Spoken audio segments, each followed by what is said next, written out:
انطلقت إشغال هذه الندوة القانونية الدولية حول الصحراء الغربية صبيحة اليوم في بريكسل، وهي ندوة منظمة من طرف التنسيقية الأوروبية للتضامن مع الشعب الصحراوي، وهدفها الرئيسي هو التأكيد على أهمية الاحتكام إلى مقتضيات القانون والشرعية الدولية، واعتبار ممارسة الشعب الصحراوي لحقه في تقرير المصير هو الركن الأساسي، حجر الزاوية فيما يتعلق بتسوية النزاع في الصحراء الغربية باعتباره نزاع تصفية استعمار.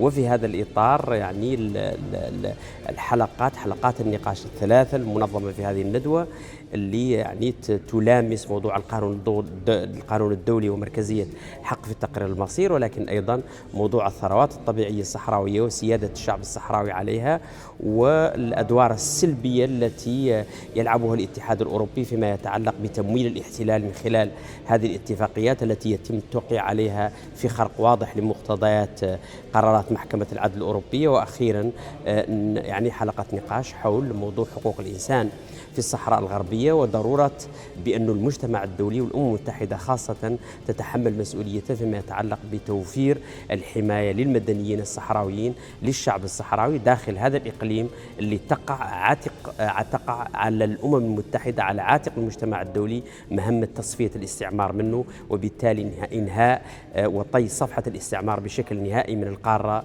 الإفريقية. Bonjour, nous voilà à Bruxelles dans la continuation de la grande conférence de Coco qui a eu lieu à Paris il y a quelques mois. Nous avons décidé d'organiser cette réunion pour réaffirmer le droit fondamental des peuples à leur autodétermination. Il est important de le dire aujourd'hui à un moment où, aux Nations Unies, on perd un peu ses marques et on commence à croire que l'autonomie pourrait être une solution pour un peuple qui, depuis 50 ans, se bat pour qu'on reconnaisse son droit à la décolonisation et son droit fondamental à disposer de ses ressources naturelles. Et donc nous sommes là avec des juristes pour réaffirmer dans une enceinte consacrée à la presse, consacrée aux Nations Unies, pour réaffirmer les droits fondamentaux d'un peuple qui s'appelle le peuple sahraoui. Le peuple espagnol et les différents gouvernements espagnols ont bien sûr été concernés par la question du Sahara occidental depuis l'abandon en 1975. Traditionnellement, la position des gouvernements espagnols a été assez ambiguë. D'une part, ils reconnaissent les responsabilités politiques, mais d'autres, il n'y a pas d'engagement réel. La population espagnole est très concernée par la question du Sahara occidental et c'est un des grands mouvements sociaux que nous trouvons dans le pays. C'est un mouvement de solidarité. À l'année 2022, le gouvernement espagnol a fait des déclarations en considérant que la proposition marocaine d'autonomie était la plus faisable et la plus réaliste. Ça a provoqué une grande réaction populaire et aussi des partis politiques au Parlement, en rappelant que l'Espagne a des responsabilités historiques avec le peuple sahraoui qu'elle doit tenir en compte. Il y a plus de 30 ans que je travaille sur le sujet du Sahara occidental.